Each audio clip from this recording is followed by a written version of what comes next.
Suspense.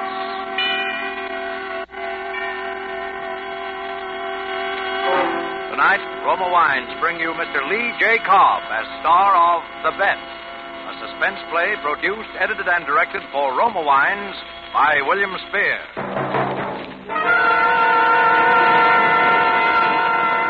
Suspense, radio's outstanding theater of thrills, is presented for your enjoyment by Roma Wines. That's R-O-M-A, Roma Wines. Those excellent California wines that can add so much pleasantness to the way you live, to your happiness in entertaining guests, to your enjoyment of everyday meals. Yes, right now a glassful would be very pleasant, as Roma Wines bring you Mr. Lee J. Cobb in a remarkable tale of suspense.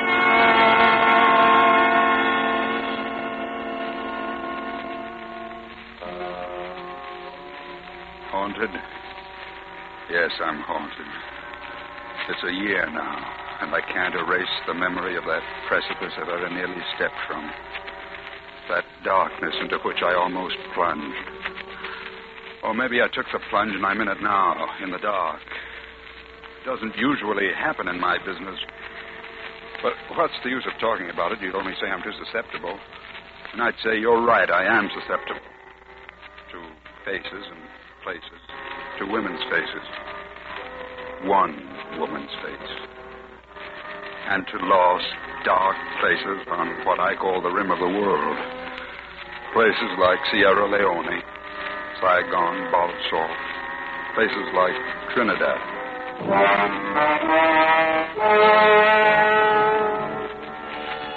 But you won't get it from reading atlases and maps. If you read, for instance, that the seasons of Trinidad are regular, wet from May to January, dry from the end of January to May, the average annual rainfall 63 inches, you won't understand how I saw it when I landed at Port of Spain in April, the dry season. I remember it was a day so clear and bright that it was a world under glass. And I liked it. I liked the harbor, cathedrals, the old streets, the dry, spiced air, and that little shop I wandered into to get away from the blaze of the sun. I'd heard she went there. Siam Brahmachari shop of Hindu antiquities. Hello? Anybody here? Certainly. Good afternoon. I am Siam Brahmachari. Oh, it's dark. I didn't see. Yes, I live here like a mole, and when the clock rings, it brings me customers every time. What can I show you? Well, I thought I'd look around. It's a pleasure. Look as you wish. You're a stranger in Port of Spain? I landed today. And you're an artist? Well, how did you... That's a sketch pad you carry. Oh, yes. Yes, I You'll paint. find Trinidad charming to paint until the rains come, Mr. Scott Turner. Mr. Scott Turner, yes. It's lovely until next month, then the green rain until the first of the year. Well, that sounds paintable, the rain. By the way, I believe you know a The Mrs. rain? Oh, no. It comes down so there's no... Pardon, please. Mrs. Barton, good afternoon. Good afternoon, Siam. Did my Shiva get here? Yesterday, Mrs. Barton, I took him out of his straw nest. Yesterday. A beautiful white jade Shiva. I'll bring him in. Thank you. Oh, but first, this is Mr. Turner, a newcomer and an artist. Oh? How do you do? How do you do? Talk to him till I return, Mrs. Barton. I want him to see our Shiva, too. Well, we have our orders, Mr. Turner. Yes. What is it, a statue? A small one. It's my hobby. I collect Hindu gods. Do you know about them? Oh, little. I've been to India. This is one I've wanted a long time. A statuette of Shiva from the dead city of Angkor Wat. It was buried for 3,000 years. You see? He's small, Mrs. Barton, but he's perfect. Look, not a blemish. Siam, he's beautiful. Isn't he beautiful, Mr. Turner? A great god, Shiva. Yes, he's quite the boy. 200 million people believe he controls lightning, thunder, their very lives. Shiva. Beloved of women. Yes, he is, isn't he? And beloved by you, Mrs. Bond. Oh, no. No. I have my own reason for being attracted to Shiva. Yeah? What's your reason? Don't you remember what Shiva is, first of all? He's the god of destruction, Mr. Turner. And I like that. Destruction. That's the kind of woman I am.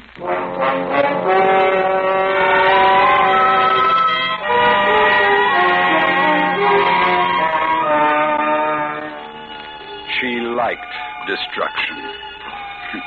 Of course, I knew that already about Ada Barton. She must have loved Trinidad, a place where a casual conversation turns suddenly intense, suddenly dangerous, where you never know the whirlpool under your feet until you're in it. I was in that whirlpool in a second, and I'm still there. But I'm getting ahead of myself. I had no difficulty meeting Ada Barton again. You know how colonial cities are. The teeming population that belongs and the handful of English, Americans, French, administrators, speculators, painters, planters, who huddle together socially because, well, they're afraid. And even so ungregarious a man as Paul Barton wasn't above inviting a visiting American to his home. But no matter how we'd met, he and I were bound to disagree. So you're an artist, Mr. Turner. Well, I envy you. It must be pleasant not to have to work for your living. Well, naturally, I don't look at it that way. Paul, for heaven's sake. Oh, but Ada, my dear, surely neither you nor Mr. Turner contend painting is labor, not productive labor. But that's not the point. Well, I think it's a point. And I think painting is productive. Although I must confess that painting seldom produces for the painter comfort such as you have here. I wish it did. More coffee, Scott. Please, Miss Barton. Well, naturally, millions buy my sugar because it's a necessity. A picture on the wall isn't. It is for me, Paul. It is for the millions who buy your sugar, Mr. Barton. At least it's necessary for me to believe it's a necessity to them. A necessity for which they're starved. But I think your difference with me is more personal, Mr. Barton. Oh, now, wait a minute. You see, I think you envy me. I envy you? Because you're a romantic who never found whatever you came here for. This is a beautiful island, Mr. Barton. In the dry season, yes. You've built a beautiful house. And you're married to an extraordinarily beautiful woman. Thank you, Mr. Turner. But because you've pegged your dream to what the morning stock market has to say on the price of sugar, it's all ashes to you. So you resent me, the itinerant artist, symbol of the freedom you lost. Ashes? I love it.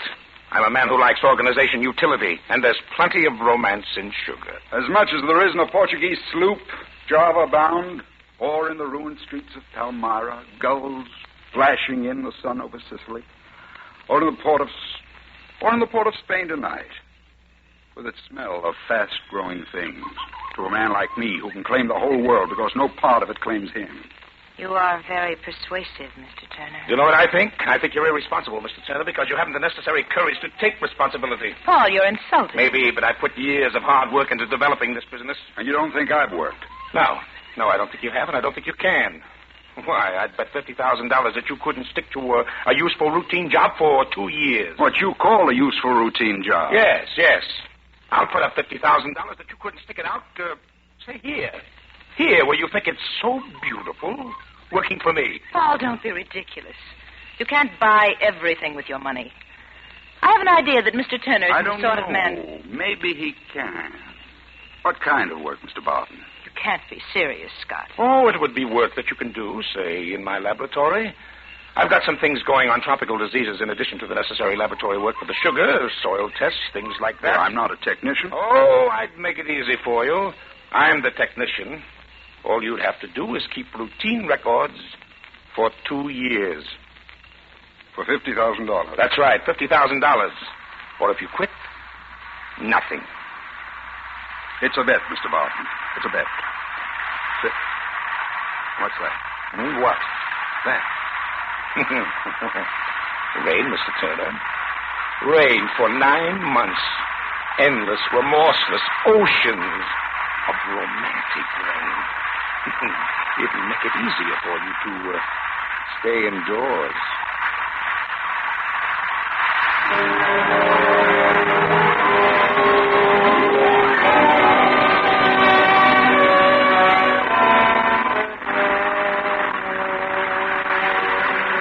Endless, remorseless rain. I liked it at first because it blurred the passage of time. And somehow my job wasn't easy. In the fields around the laboratory, the cane grew up, was cut, grew and was cut. But inside the laboratory where I lived day and night, all sound and life came wrapped in the silken, deadly, hypnotic drumming and hissing of rain. The first 2 months, only one thing bothered me. The petty needling of Paul Barton. We spent our mornings together, he making his tests while I wrote them up for the files. Scarcely a day went by when he didn't say something sharp or bitter. Well, how's the romantic Mr. Turner today? Can you read any poetry into the smell of aniline dyes? 2 years, Scott, 2 years. You see what you're heading for? A laboratory stoop. And this rain will grow mole in your curly artist lock. I guarantee it. Yes, my wife Ada fancies art too, Scott. She buys little things, paintings, statues. But she buys them with money from sugarcane, Scott. Or had you forgotten that?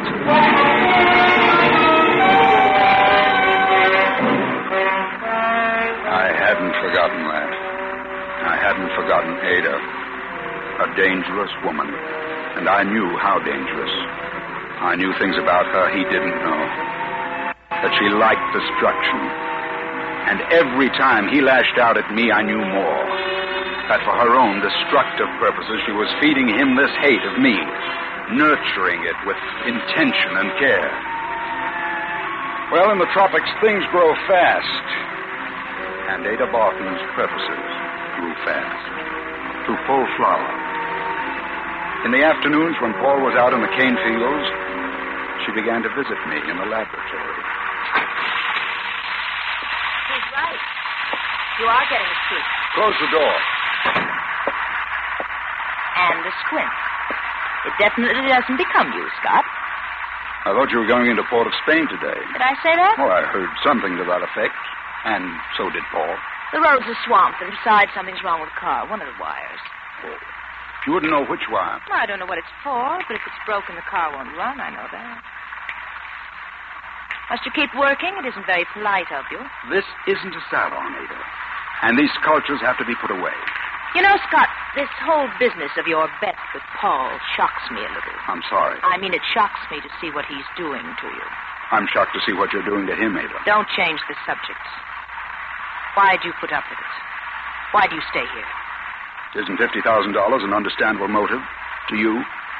Not for a man like you. You must have another motive.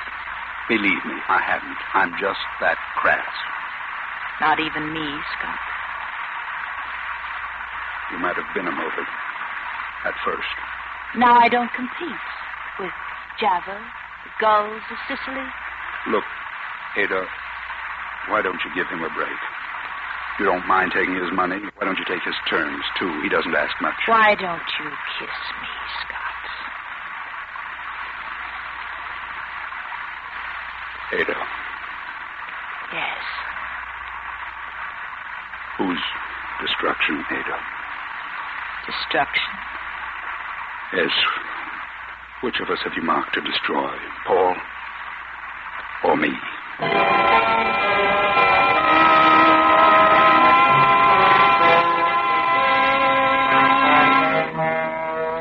For Suspense, Roma Wines are bringing you as star Mr. Lee J. Cobb in The Bet by Donald S. Ryerson. Roma Wines' presentation tonight in radio's outstanding theater of thrills, Suspense.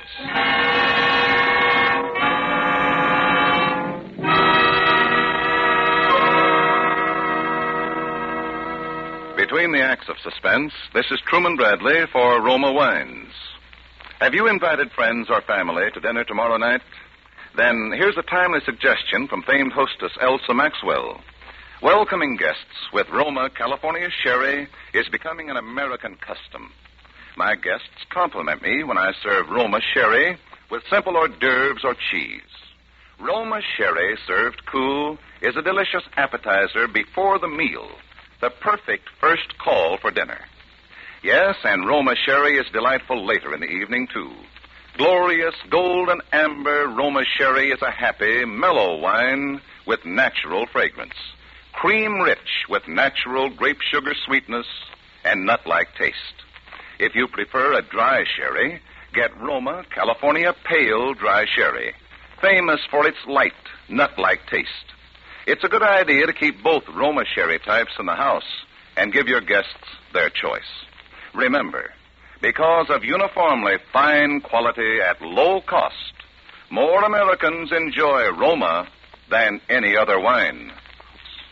And now Roma Wines bring back to our Hollywood soundstage Lee J. Cobb as Scott Turner in The Bet, a play well calculated to keep you in suspense.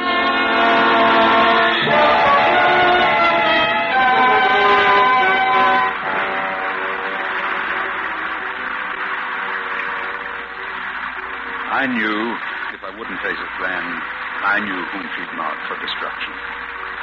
Because I knew a lot about what kind of woman she was. And it wasn't more than 6 months before she'd laid her cards on the table. $500,000, Scott. $500,000. And I'm his beneficiary. But if you'll wait, Ada... More than 18 months to go. I won't wait. But we'll have our money then. What? $50,000. Anyway, it can't be done. We wouldn't get away with it. You haven't even let me tell you how we can. When a man's insured for so much, his death is sure to be investigated, I know. I know, too. And an insurance investigator is thorough. He won't accept your grief no matter how well you can act. And he won't accept my being here. He'll find out who and why. He'll find out nothing that isn't on the death certificate. Listen to me. Darling, don't force me into this. Listen. Besides malaria, there are 2 diseases in Trinidad that kill hundreds every year. Typhoid and amoeba histolytica. My dear, please, all our lives... Paul's healthy, so he might recover from either one alone. But if he has both together... No, Ada. No matter how simple you make it, I won't... Now, you go to the hospital at least once a week for laboratory supplies. You must have seen where they keep specimens, typhoid, microbes, amoebas. No, Ray. The risk... You won't gamble for these stakes. You'll be rich. You'll be with me. Scott, do you know where they keep the specimens? Ada, you remind me of something. Why don't you answer me? A spider spins a web. Scott! A male spider comes courting her, but before she'll have him, he has to catch a blue fly and bring it to her wrapped in his silk so that she can eat it alive. Scott! Then she accepts her mate. But the next day, she eats him alive. That's a horrible story. You don't really think that I'm... No. I don't suppose I do. You'll get the microbes then, won't you? Won't you, Scott? Ada, let me think about it a little while. Let me at least pretend I'm a man with a conscience.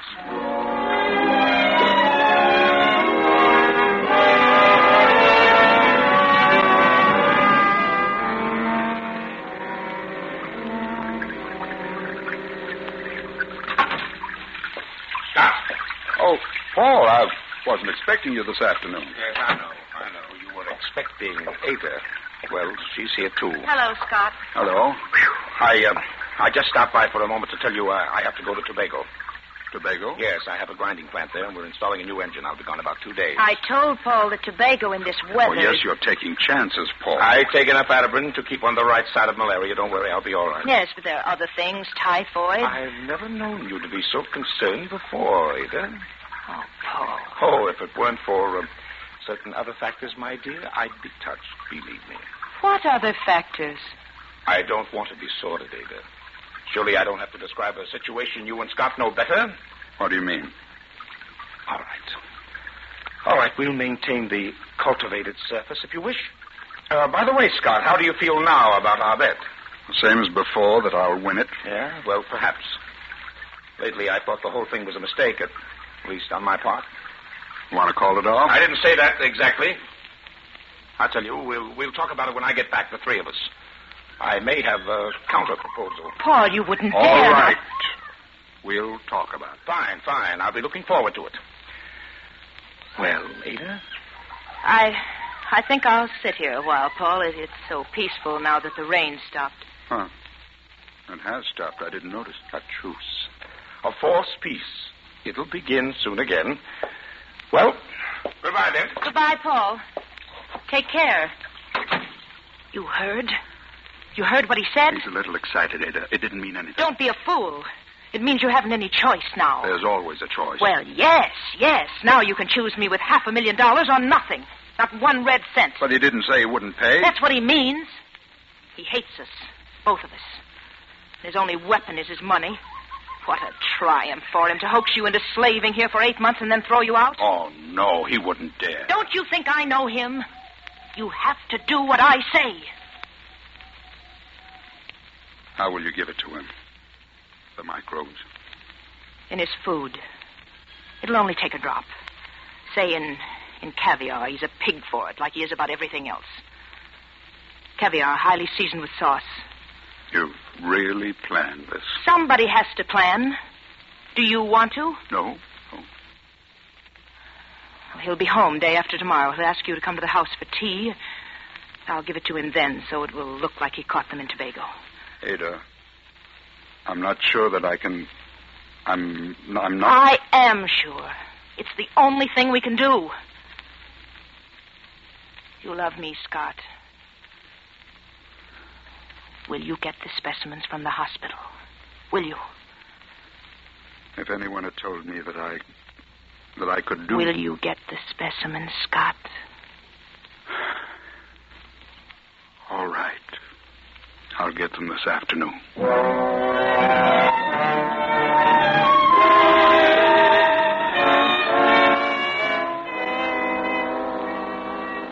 That afternoon, the rains had stopped.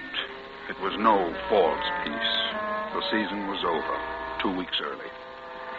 I drove into Port of Spain through a crawling, chalk white mist, through the strong, heady smell of decaying jungle.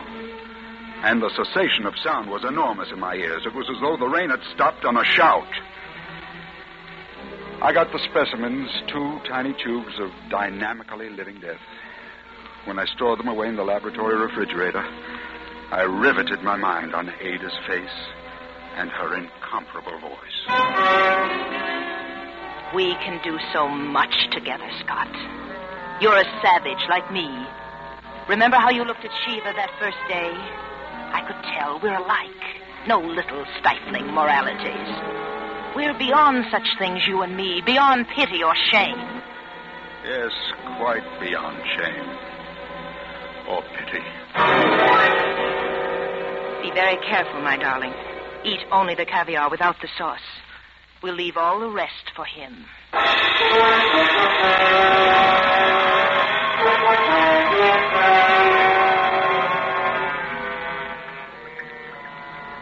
The afternoon Paul Barton came back, I walked to the house he was so proud of. There was a mist, still on the ground, but thinning fast. The dry season had begun. The only sound beside my footsteps was the last rainfall dripping from the giant trees and the hushed, mysterious voice of the jungle itself. Ada met me at the door. You can't possibly understand about her face. Vitality isn't the word. There is no word. Her face was the indestructible essence of life. When I saw her, there were no more doubts.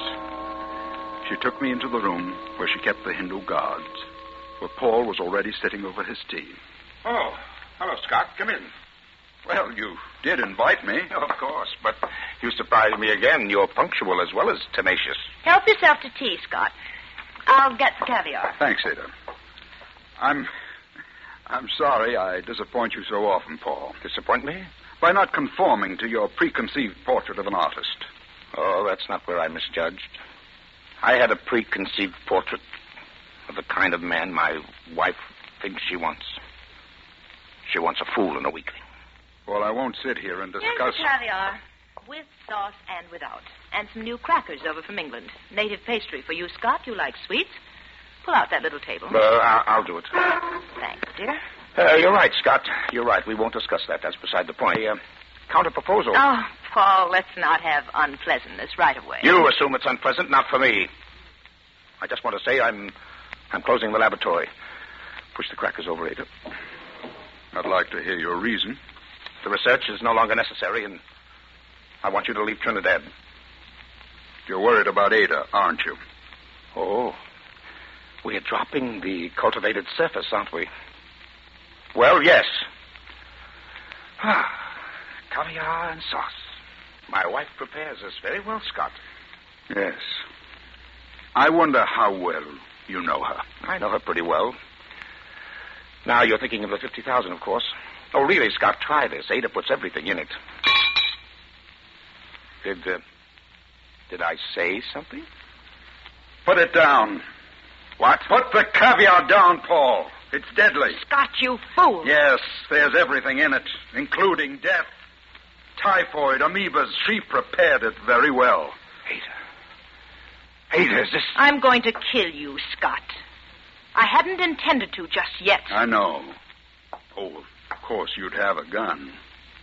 How many men have you killed, Ada? How many helpless, hypnotized men have helped you to kill and then have themselves died? How many husbands, lovers? How did you know? I'm not such a romantic figure, Ada.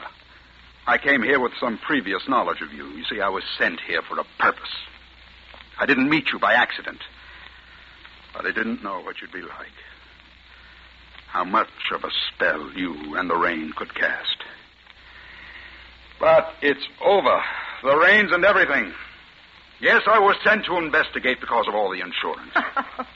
An insurance man, how dismal. You don't deserve even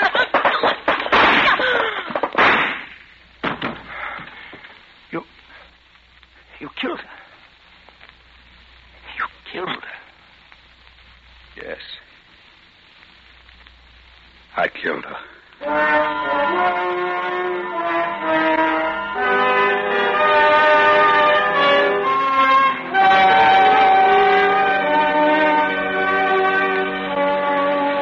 Yes, I'm haunted. I keep away from rain because she flourishes if it rains too long.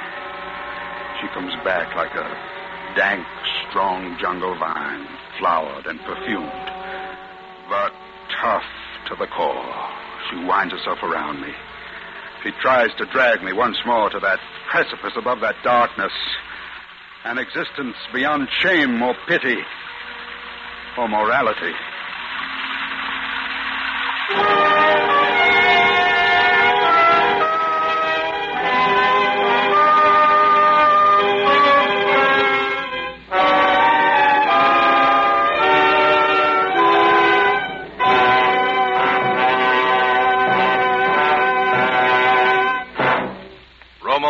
Have brought you Lee J. Cobb as star of The Bet. Tonight's study in Suspense. This is Truman Bradley for Roma Wines, the sponsor of Suspense. Here's extra good news for you. You can now enjoy the taste luxury of Roma wines at the lowest prices in years. Yes, the high quality of Roma wines is unchanged, as good as ever. But Roma's new low prices enable you to save as much as 1/4. You can now enjoy Roma wines more often. Roma, California wines offer you sherry, port, muscatel, and tokay for entertaining, Burgundy and Sauterne for mealtime pleasure, and Roma champagne to make any occasion unforgettable. Each of these fine Roma wines brings you the goodness of luscious grapes, gathered at peak of flavor, gently pressed, then unhurriedly brought to delicious perfection under the patient guidance of Roma's ancient winemaking skill. Bottled at Roma's own famed wineries, located in California's choicest vineyard districts.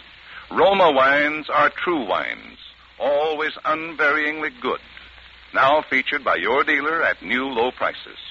Always insist on Roma wines. No other wines offer you so much for so little. Roma.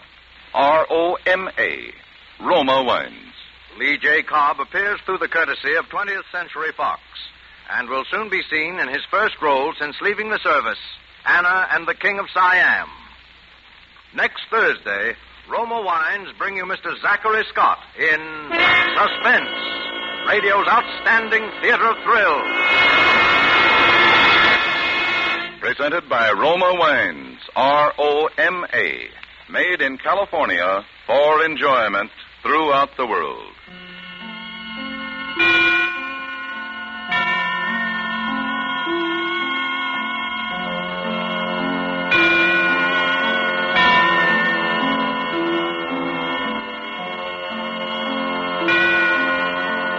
This is CBS, the Columbia Broadcasting System.